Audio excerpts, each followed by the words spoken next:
الذي لا إله إلا أنت خلقني وأنا عبدك أعوذ بك من الشر أسألك بنعمتك أعوذ بذنبي فاغفر بالله تعالى. Assalamualaikum warahmatullahi wabarakatuh. Bismillahirrahmanirrahim. Innal hamdalillah nahmaduhu wa nasta'inuhu wa nastaghfiruh wa na'udzu billahi min shururi anfusina wa min sayyiati a'malina. Man yahdihillahu fala mudilla lahu wa man yudlil fala hadiya lahu. أشهد أن لا إله إلا الله وحده لا شريك له وأشهد أن محمدا عبده ورسوله. اللهم صل على سيدنا محمد وعلى آل سيدنا محمد. رب يسر ولا تعسر بتمم بالخير. رب اشرح لي صدري ويسر لي أمري واحلل عقدة من لساني يفقه قولي. اللهم افتح علينا حكمتك وانشر علينا من خزائن رحمتك يا أرحم الراحمين. والله الذي لا إله إلا هو عالم الغيب والشهادة هو الرحمن الرحيم. والله الذي لا إله إلا هو الملك القدوس السلام المؤمن المهيمن العزيز الجبار المتكبر. سبحان الله عما يشركون. والله الخالق البارئ المصور له الأسماء الحسنى يسبح له ما في السماوات والأرض وهو العزيز الحكيم. ولا حول ولا قوة إلا بالله العلي العظيم ولا منجا من الله إلا إليه. أما بعد أيها المؤمنون اتقوا الله usikum wa iyaya bittaqwallah faqad fazal muttaqun. Senajmahnya dimuliakan Allah Subhanahu wa taala, mudah-mudahan kita semua tergolong dalam golongan hamba-hambanya yang benar-benar bersyukur. Amin ya rabbal alamin. Alhamdulillah summa alhamdulillah ala kulli hal, alhamdulillah ala kulli ni'mah. Mula dan selama-lamanya merafaqkan setinggi-tinggi syukur kehadrat Allah Azza wa Jalla.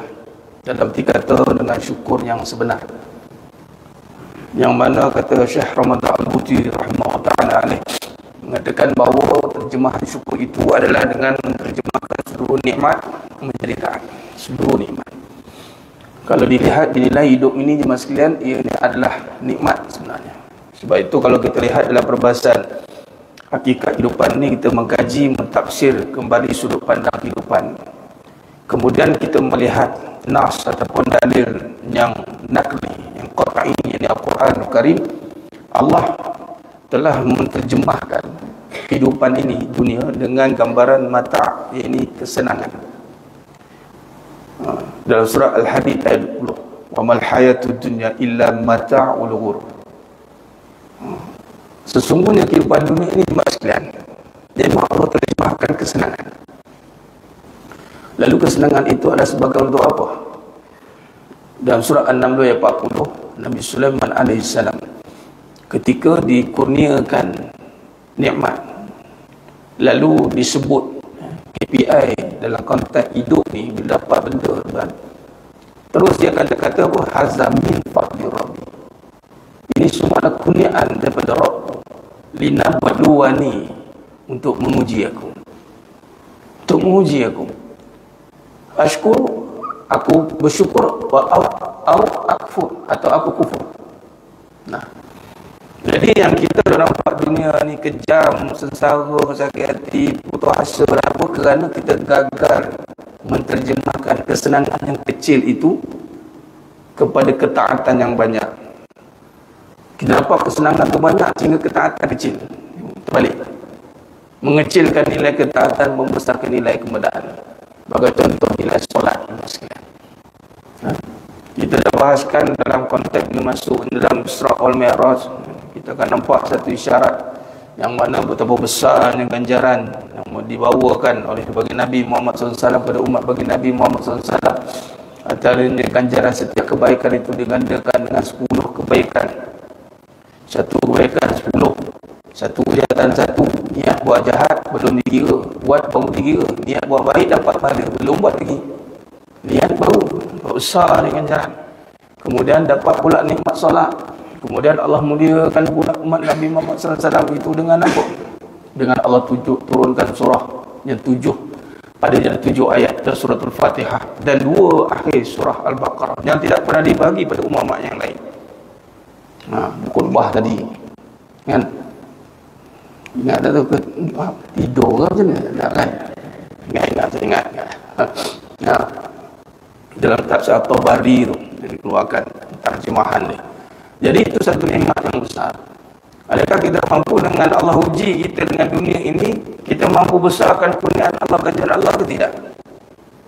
Atau kita nampak bahawa bahawasanya dunia itu lebih besar pada ganjaran yang Allah telah ganjarkan, janjikan bahawa inilah yang sebenarnya yang besar. Maka bermula episod ujian dalam kehidupan. Ujian. Sebab itu nak menterjemahkan nikmat menjadi taat. Apa saja dunia ni semua nikmat. Asal nikmat Allah bagi dunia ni bukan untuk mengazab kita. Tidak. Walaupun ada neraka, azab ni bagi orang yang nak diazab. Kata, kamu sendiri yang zalim diri kamu sendiri. Maka jemaahnya memuliakan Allah SWT dengan terjemahan, menterjemahkan kepada sebenar-benar syukur itu adalah dengan kita melihat hidup ini. Kita syarahkan kehidupan dengan kaedah uslub ataupun kaedah perbahasan bersandarkan 4 sifat wajib bagi Nabi SAW.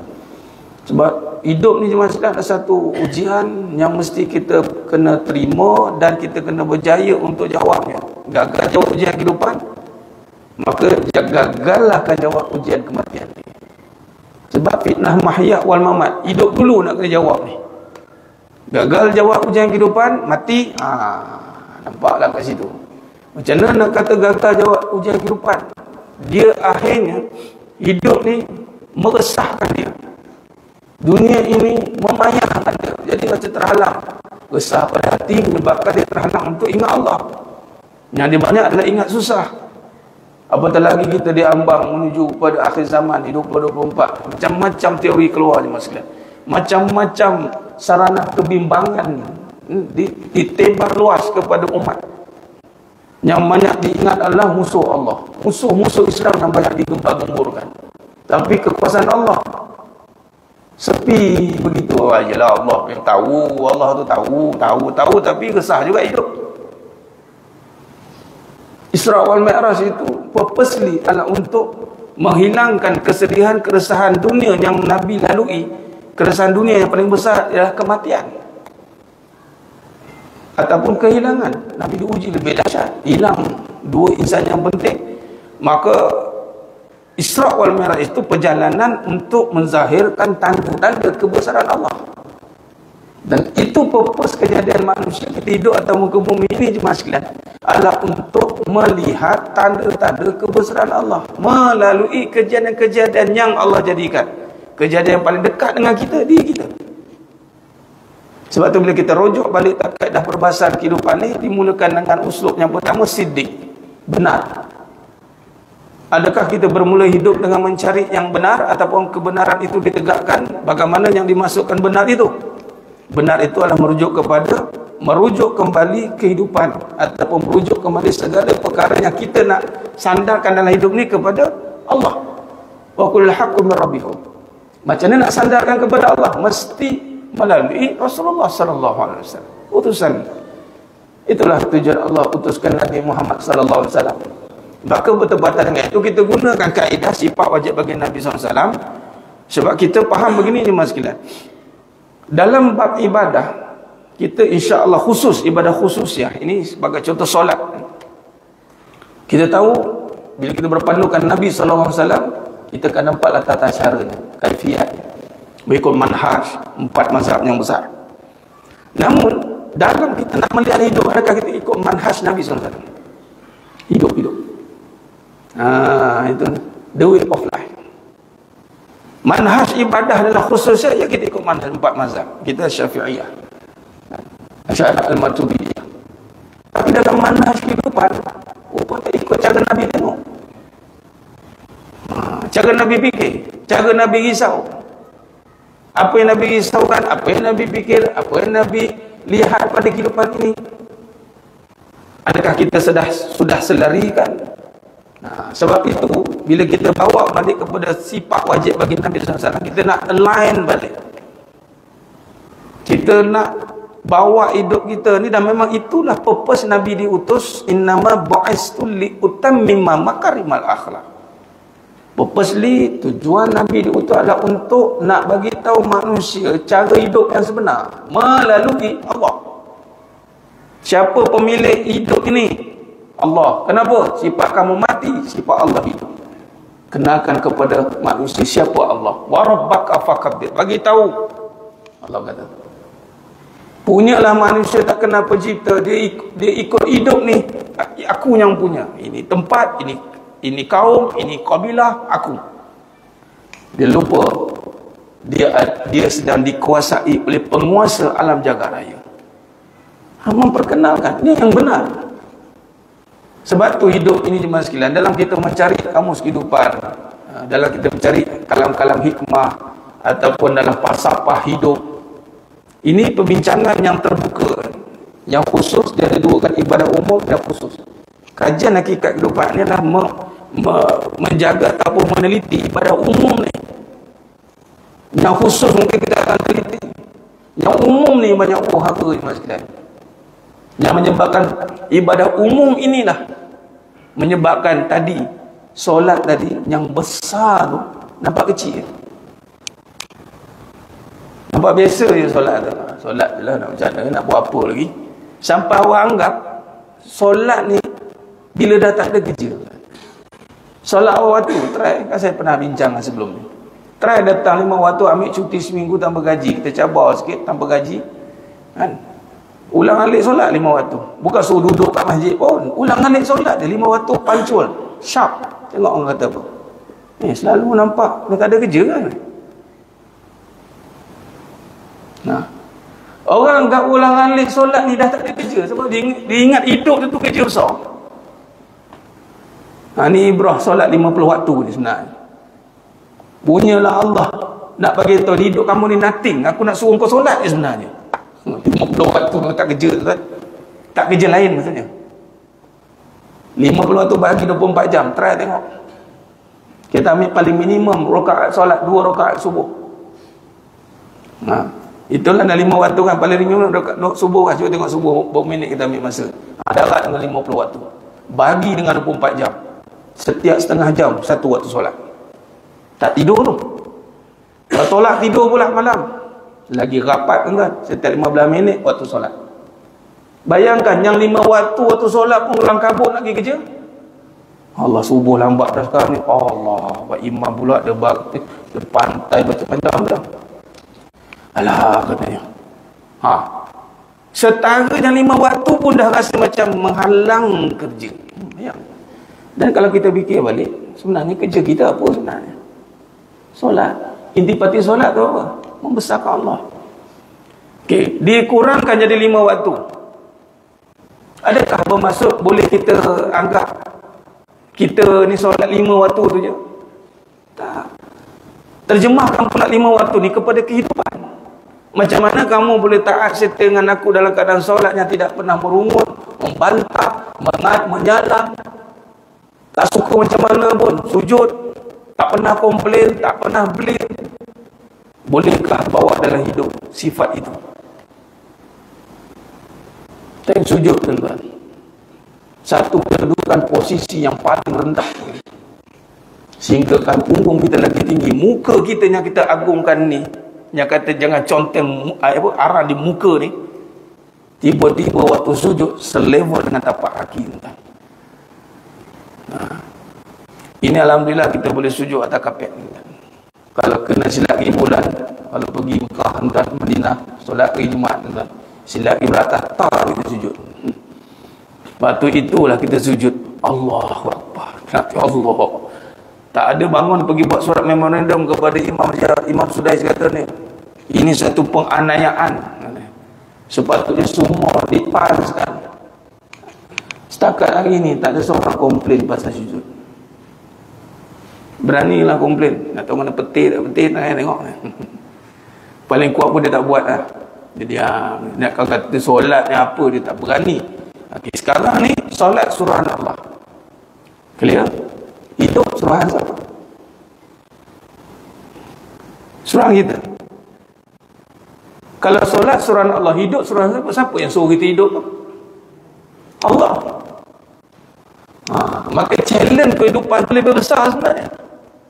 Sebab itu Iblis gagal dekat kehidupan. Iblis total gagal, fatal error. Bila Allah suruh hormat pada Nabi Adam AS, dia gagal tengok itu suruhan Allah. Bila Allah suruh sabar dengan susah, syukur dengan nikmat, gagal kita buat. Solat-solat juga itu panggil golongan musyrikin. Dia tahu dia solat, dia tahu Allah, tapi pada sama hidup bilang mustami. Kan? Aku yang susah payah, aku yang celik mata, aku yang tulang banting, tulang pak kerat aku. Yang besarkan anak aku. Yang menyara hidup semua aku. Sampai silap bulan, bila Allah uji susah sehingga orang pertikaikan, di mana pertolongan Allah? Jemaah yang mulia Allah. Kalau kita selarikan perbahasan kita benar, kita bicarakan benar, dan kita sedang membicarakan tentang bila sebut benar, subtopik dia, topik benar ni kita bawa kepada meneliti maksud ujian. Apa sebenarnya ujian yang ada dalam kehidupan? Subtopik dia. Dan kita dah terjemahkan bahawa hidup sebenarnya boleh tengok dengan kebenaran, rupanya hidup tu adalah ujian. Jangan tunggu susah. Orang tak faham susah ujian, salah faham teman sekalian. Kalau susah tu ujian, ada seorang sahabat kita ni, dia duduk, dia lah bawa dengan saya, ustaz, saya ni meniaga kata. Okay.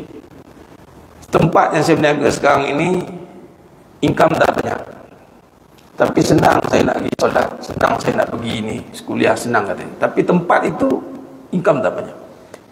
Okay. Satu tempat lain itu masjid jauh, kalau saya nak pergi kuliah pun lambat, tapi income banyak. Jadi dia melihat bahawa income sikit itu adalah ujian susah bagi dia tengah diuji. Betul saya kata. Sekarang ni nak lari, nak keluar, nak selesaikan ujian susah ni lah. Saya pun jawab, apa bezanya lari daripada ujian susah masuk ke ujian senang? Lari daripada ujian, tetap ujian. Nak lari daripada ujian susah, susah ni, tiba-tiba masuk senang tu pun ujian juga. Nak lagi mana? Dia cakap, kamu salah faham. Kamu ingat susah tu ujian kononnya, senang tu baru lega. Sedangkan walaupun kita faham nak menghadapi susah, nak sabar dengan susah tu susah dah, tetapi susah lagi nak syukur dengan nikmat. Nak sabar dengan susah tu susah dah, betul. Kita tak kata alah senang ni, tak ini pun tak boleh sabar. Kita tak ada cakap gitu. Memang susah, tapi ketahuilah bahawasanya lebih susah untuk syukur dengan nikmat. Dan kita dah buat tamsilan dah. Contoh kita sakit dan sihat, nak sebut alhamdulillah ketika sihat, nak dengar nama Allah waktu sihat, kalau dikira lagi banyak dengan nama Allah waktu sakit. Simple lah calculation dia. Tengah sakit tu Allah, nampak automatic, auto response system. Allah masuk PKP dulu, tengah dihukum kita, masing-masing bermunajat, ya Rab, ya Rab. Bila hilang penyakit, mana Rab? Dah sihat katanya. Itu masalah bila beribadat kerana keadaan, berdoa kerana susah, bukan kerana Allah. Memang kita berhajat, tapi sepatut ibadah, doa tu ibadah yang tak boleh berhenti.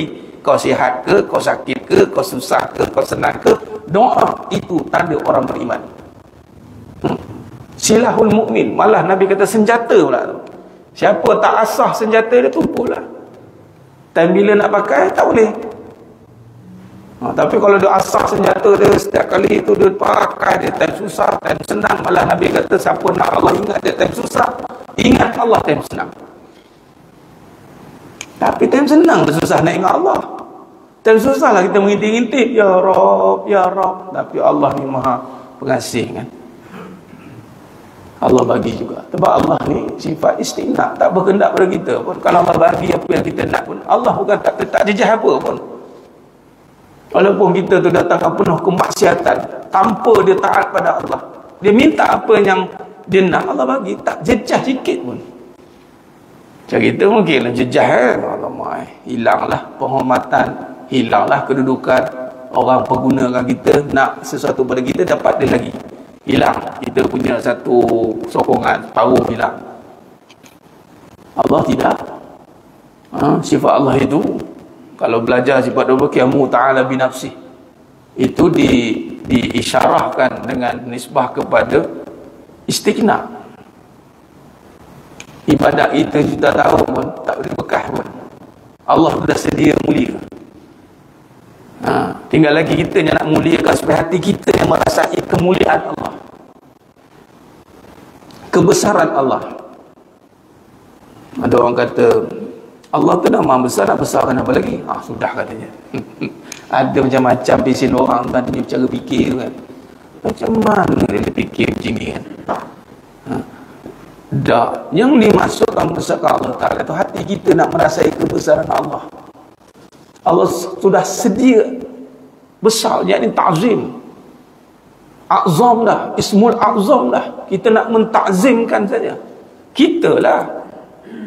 Macam kita berlian tu dah sedia mahal dah. Kita nak tahu mahal ke tidak, tu kita punya urusan. Hang tak nak appreciate, hang punya pasal, hang rugi. Dapat banyak berlian, kita tak tahu ini berlian, lagi kita tabur-tabur je. Orang yang hargai dapat manfaat, orang yang buang-buang dapat mudarat badan muka. Orang yang dapat rasai kebesaran Allah, manfaat dalam hidup dia. Orang yang tak rasa kebesaran Allah, rugi kat dia, tidak pada Allah. Sebab tu sifat dalam konteks qiyamu ta'ala binafsi itu merujuk kepada Imam Ahmad bin Hanbal mensyarahkan pada sifat itu. Allah SWT tidak perlu tumpu pada makhluk yang perlu tumpu pada Khalik. Tak perlu. Sebab tu kita perlu mencari perhatian Allah, biar Allah tengok, meraih perhatian. Allah nak perhatikan kita? Tidak. Kita kena perhatikan Allah, apa suruhannya, apa larangannya. Yang paling penting sekarang kita tengok tanda-tanda kebesarannya. Maka Allah datangkan hidup ni ujian sebagai wasilah, sebagai usul untuk sampai kepada Allah melalui ujian itu, untuk sampai dengan ilmu memahami ujian itu. Bila sebut ujian, kita kena faham. Ada orang dia jawab macam ni. Ini saya bagi kepada perbahasan bil hikmah, dengan bagaimana terjemahkan dengan ilmah wa hikmah. Ada dua elemen penting yang sentiasa digunakan dalam kehidupan, dan ini yang Nabi SAW dimasukkan dalam dada Nabi SAW. Nabi melalui perjalanan hidup tu, tengok Jibril AS, Allah suruh Jibril AS bedah dada Nabi, masukkan apa? Dua benda ni. Itulah ilmu dan hikmah. Orang mungkin boleh dapat ilmu, tapi belum tentu dapat hikmah. Dan hikmah mesti melalui ilmu, tapi orang dapat ilmu belum tentu dapat hikmah. Hikmah ni apa? Dia faham tentang agama, dan agama tu dia faham nak terjemahkan dalam hidup. Yu'til hikmata may yasha, terutama dalam bab qada. Ramai kadang-kadang tergelincir tak nak faham ketentuan Allah ni. Tergebil-gebil nak faham kadang. Sampai satu tahap dia menyalahkan Allah. Satu ketika dia rasa dia yang tentukan, satu ketika dia rasa Allah tentukan ke, satu ketika mana satu ni kan. Bahawasanya duduk dalam ketentuan Allah tu bukan senang. Bahawa segala-galanya itu innallaha ala kulli syai'in qadir. Semua dalam ketentuan Allah.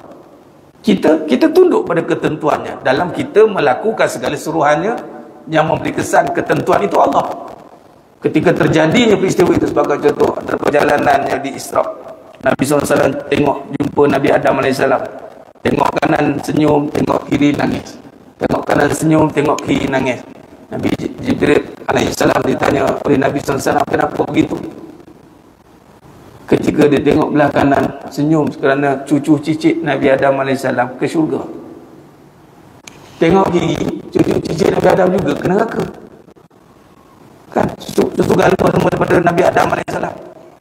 Maka di situ belajar tentang qada, pada Allah telah tentukan ketentuan, tetap ada keturunannya yang masuk juga nanti kerana kejahilan mereka lah. yang telah Allah taklifkan tapi mereka gagal untuk buat, maka ketentuan orang yang gagal melakukan suruhan tempat di neraka. Allah dah tentukan kita untuk melakukan ketaatan, maka ketentuan untuk melakukan ketaatan itu, bila kita gagal melakukan ketentuan itu, maka ketentuan orang yang gagal ini adalah dalam neraka. Saya gunakan banyak pegang ketentuan sebab semuanya adalah ketentuan, bukan kita yang menentukan. Saya menentukan, kalau saya tak beramal tak masuk syurga. Kita memang beramal dan ketentuan amalan itu telah ditentukan oleh Allah. Siapa yang beramal maka ke syurga. Hasil beramal, ketentuan amal itu ke syurga. Nampak? Jadi sebenarnya kita faham apa? Semua adalah ketentuan. Kita disuruh untuk melakukan, bukan disuruh untuk menentukan. Bila kita melakukan segala apa yang dalam ketentuan Allah, boleh faham tuan? Saya pun berkata, saya tak nak bahas dalam konteksnya takrif itu, sebab kita sedang bahas dalam usul peperangan kehidupan. Kita nak melakukan, namun jangan sesekali kita nak menentukan. Dalam kita melakukan sudah ada ketentuan itu. Apa dia? Melakukan kebaikan, ketentuannya syurga. Melakukan kejahatan, ketentuannya neraka. Nak melakukan itu sudah ada ketentuan, maka kita menuruti ketentuan Allah. Lalu Allah bagilah kita akal kederat untuk melakukan menurut ketentuan. Kesilapan kita dalam menuruti ketentuan itulah hasil hukuman nanti. Silap, Allah dah tentukan buat baik dapat baik, buat jahat dapat baik. Allah dah tentukan, dan Allah tentukan kita untuk melakukan kebaikan dan keburukan. Maka Allah tentukan kita untuk memilih baik dan buruk. Allah tentukan. Maka sudah Allah tentukan macam kita. Ni saya bagi option A, B. Saya tentukan, saya bagi peluang untuk awak pilih. Kalau Allah tak tentukan kita untuk milih, kita tak ada pilihan dah. Option kan? Siapa yang buka option? Allah. Maka Allah bagi kita option. Malah option itu sudah ada dalam ketentuan Allah dah. Nak bagi fahamnya, bila manusia itu tidak diberikan kefahaman hikmah, maka dia tidak akan mampu menerjemahkan kehidupannya. Maka jemaah yang muliakan Allah SWT, maka di sini kalau kita lihat, dia kata ni dalam live, pening sikit nak faham ni. Dia pening sikit nak faham ni, dia cuba fikir perkata kehidupan ini, sebab dia akan faham begini. Dalam ujian kehidupan itu sudah ada ketentuan hasil pada perbuatan, sudah ada kan. Kalau gagal macam contoh exam kan, dah ada merit kan, dah ada merit A, B, C, D. Siapa tentukan? Exam. Dalam ujian tu dah ada ketentuan. Lalu kita ditentukan untuk tu sila jawab, ada suruhan tu. Suruhan itu ketentuan tu, bukan kita sendiri yang nak jawab, sebab ada suruhan kan jawab. Kalau ikut kita nak jawab, tak jawab dah, kita keluar exam lah, betul tak? Itu masuk dia. Kita faham konteks ujian itu, kita faham lah perbahasan tentang qada-qadar, takdir secara kehidupan. Maka kita nak mudahkan faham macam ni, bahawa semuanya dalam ketentuan disimpulkan. Semuanya di dalam ketentuan, kita hanya melakukan. Kelas. Bukan kita yang menentukan. Ni nak faham kat situ, sebab kepahaman salah faham nanti dia pergi ke sini. Kalau saya tak buat, tak jadi.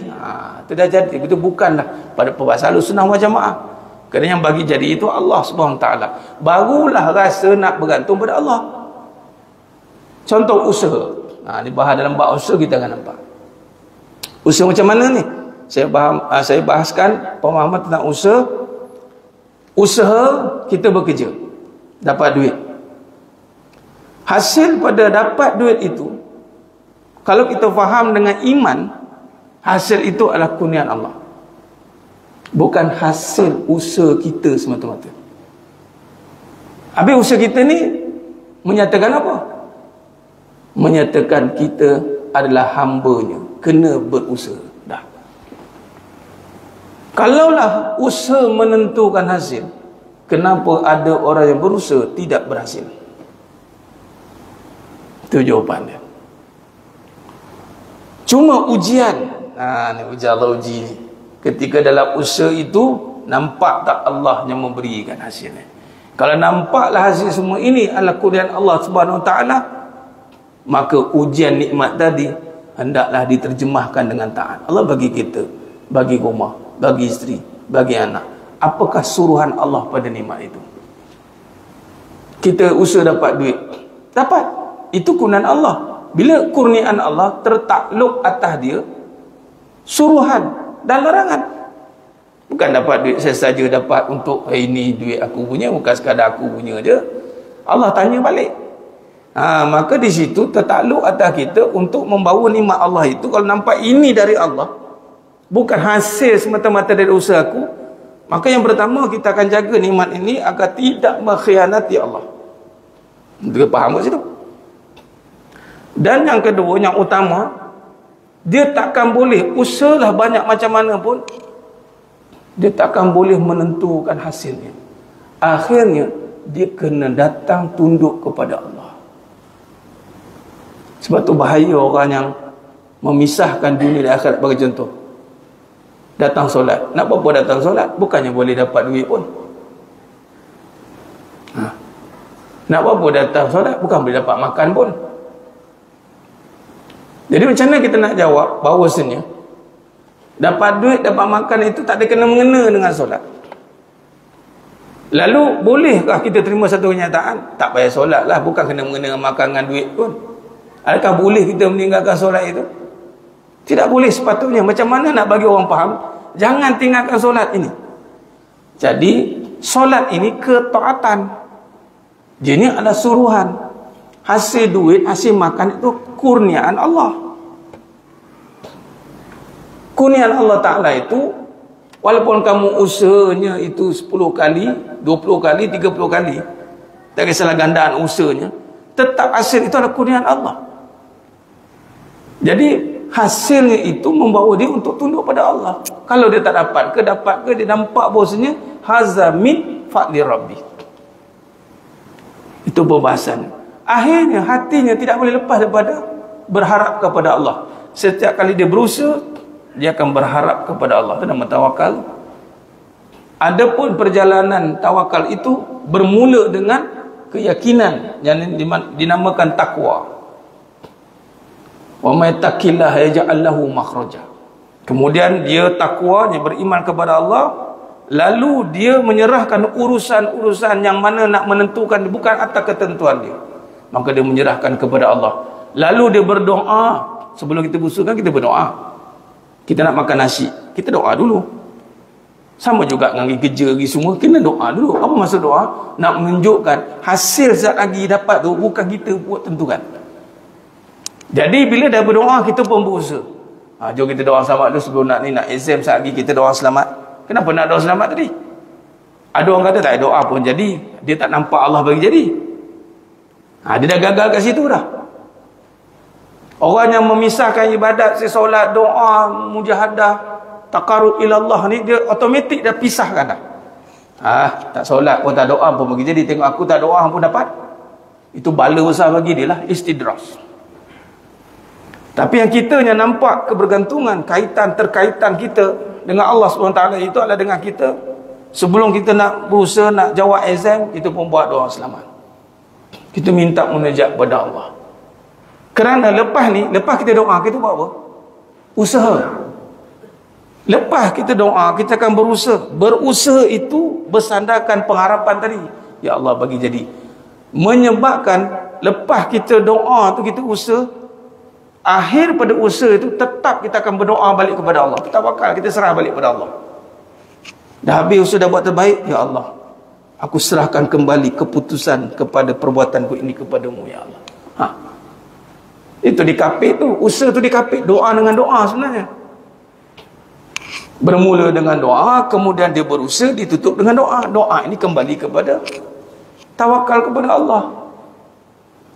Maka usahanya itu tidak bergerak sendiri. Itulah dibahaskan tentang diperjalankan. Walaupun kita sedang melakukan macam nampaknya kita yang, tapi hati kita nanti akan cenderung. Syaitan pun bisik, engkau yang bagi jadi ini.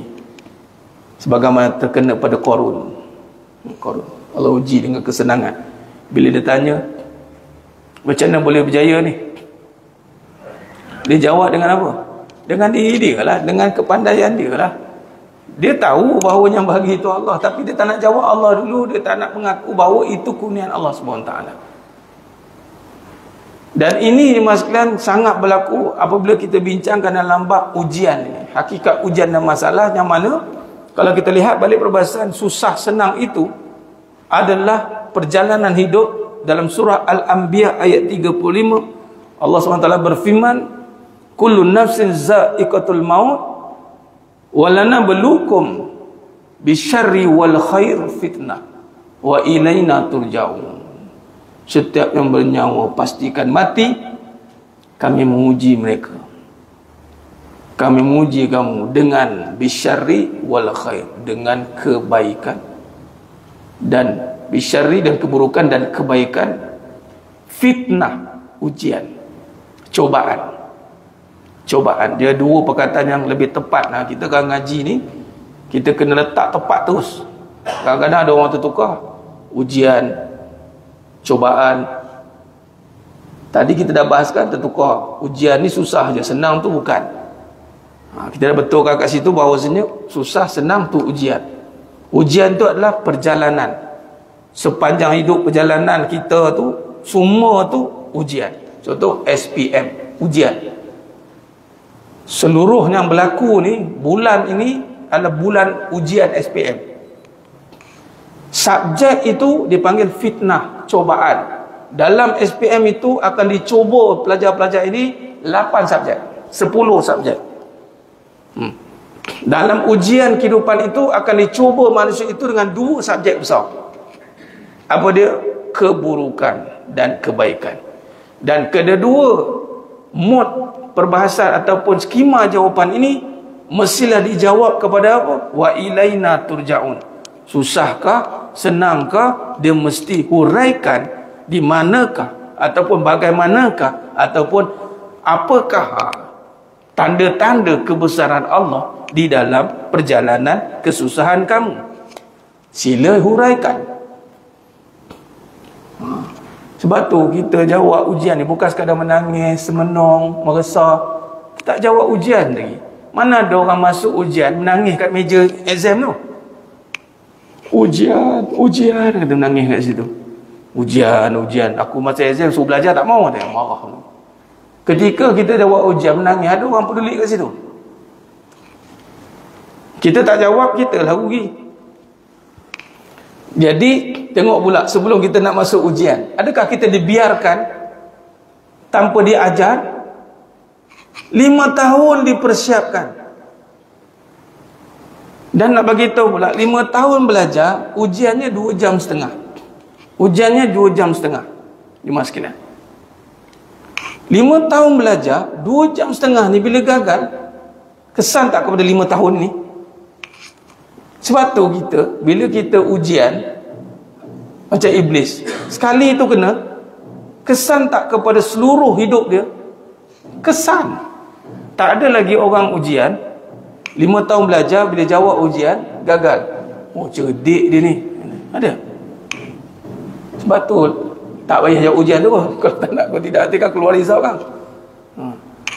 Azan ada. Kita bagi lalu azan, kemudian kita tutup.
محمدا رسول الله أشهد أن محمدا رسول الله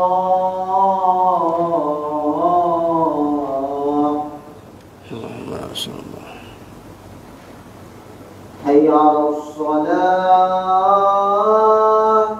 لا حي على الصلاة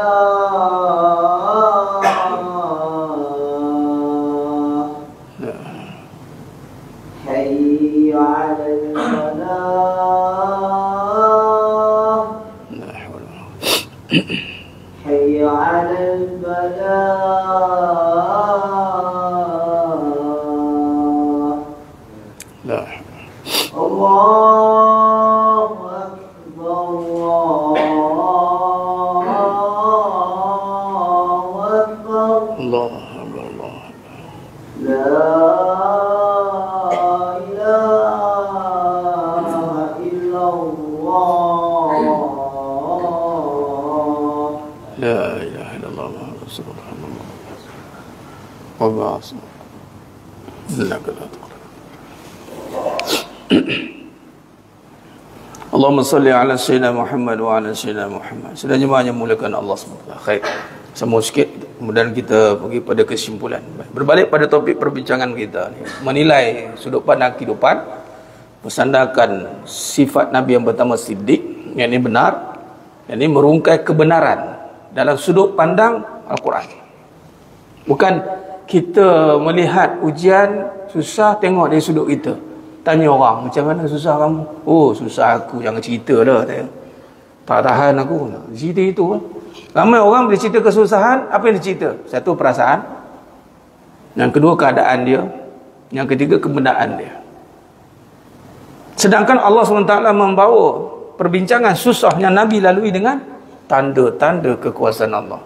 Perjalanan yang dibukakan tentang kisah sam'iyat, tentang janji Allah, tentang hukuman Allah. Tengok perjalanan Nabi 10 tahun berdakwah di Makkah Al-Mukarramah, 70 orang ni masuk Islam. Kemudian 12 tahun kenabian diperjalankan peristiwa Isra. Nak ceritanya 10 tahun tu dicampur dengan kematian, kemudian dengan Taif dihalau. Ini cukup ulama konkludkan tahun duka nestapa. Jadi ini perbincangan bisyari tentang keburukan, takdir buruk yang Allah takdirkan. Namun keburukan itu nak bincangkan tentang perbuatan-perbuatan jahat mereka ke? Nabi itu ulang, aku kena begitu, aku kena begini. Adakah Nabi ulang perkara yang sama? Tak ada. Sahabat dia meriwayatkan peristiwa-peristiwa yang berlaku. Nabi pun sendiri tak pun cerita kat tak teruk aku kena. Habis duit aku dakwah ni, ingat senang ke? Tak ada perbincangan tu. Malah Nabi jalan ya. Sebab tu susah. Ni bukan cerita tentang masalah malah dikupah. Kita tahu dah masalah tu. Masalah contoh tak ada duit. Tahu tak ada duit, carilah duit. Diulang tak ada duit, tak ada duit. Payah lah, susah lah. Macam-macam mahal. Oh, barang mahal itu, mahal ni mahal. Mulut dia tu keluar, itu dia keluar. Wah. Gagal. Sebab tu ramai orang hanya nak menghilangkan keadaan susah, tetapi rasa susah tak hilang. Nak hilangkan keadaan susah, silalah kerja bagai nak rak tu. Daripada tak ada duit, ada duit, senang. Tapi kenapa ada yang senang tapi masih rasa susah? Ataupun rasa susah itu lebih tepat rasa resah. Dia senang dah. Dulu dia diuji dengan tak ada duit. Nak makan bercatu nak makan. Malah di situlah kemuncak dia mengenal rezeki. Tengok nasi, tengok dengan kicap telur mata, Allah rezeki Allah, makan sedap. Kuah kosong pun jadi. Tapi bila dah ada duit boleh tentukan order, tak. Ini je ke? Ketika itu dengan keadaan makan yang macam-macam atas pinggan dia, tak senang hati dia dengan makanan tu. Tak sedap, tak sampai dia punya KPI lah kata. Dulu elok pula makan nasi kosong telur mata kicap. garam sikit. Kadang-kadang ambil bau pun. Piramli mengajar makan ambil bau kan. Ambil bau pun kenyang teman sekalian. Makna kata ada orang hanya mampu hilangkan keadaan susah. Allah bagi. Kamu nak hilangkan keadaan, tak apa. Ikhtiar pada takluk pada makhluk manusia. Boleh. Allah ijabahkan. Tapi hati kamu susah, yang mana akan membawa kepada resah, itu di bawah kekuasaan aku. 100%. Sebab tu hati ni milik Allah. Ya mukallibal qulub. Hati. Memang kita rasa susah tu susah hati. Kita ingat susah, kita susah hati ni sebab susah. Bila senang susah hati lagi. Sebab tu keluar perbahasan dalam kajian hakikat kehidupan ni antara kalam-kalam hikmah ni. Nanti habis pengajian ni kita akan masuk lisanul haq, kalam-kalam hikmah kan. Hikmah dengan maksud kita kaji dengan daripada hasilan tafsiran daripada kita kaji Quran, kita tengok pengajian daripada sifat Nabi SAW, akan keluar perkataan-perkataan kalimah yang kita tak terfikir sebenarnya. Sebagai contoh, susah tidak semestinya resah. Ni kalam hikmah ni. Senang tidak semestinya tenang. Nampak sipi-sipi tu kadang-kadang nanti keluar komen, macam tak faham Ustaz, tak nak fikir. Afal yatafakkarun, berfikirlah Allah kata. Cuba merenung sikit. Kadang-kadang kita nak ambil mudah semua benda, telan kadang-kadang. Malaslah fikir. Malas fikir tu yang hidup yang kena tipu kita. Hidup ni tipu, sedangkan hidup tu memang penipu. Wa mal hayatud dunya illa mata'ul ghurur.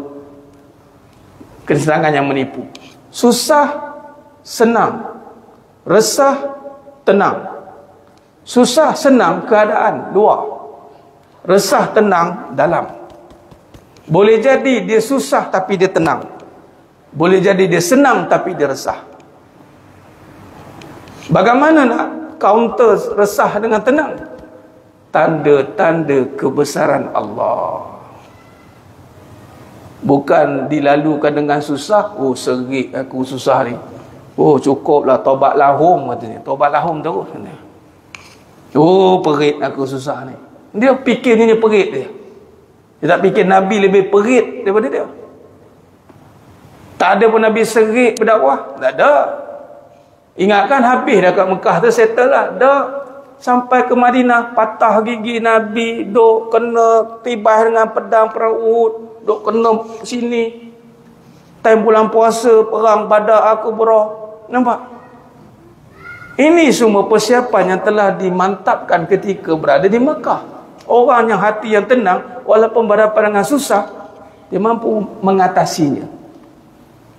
Ini keadaan tak susah pun, hati resah. Lain sekali menyusahkan orang. Itu menyusahkan. Duk menor apa.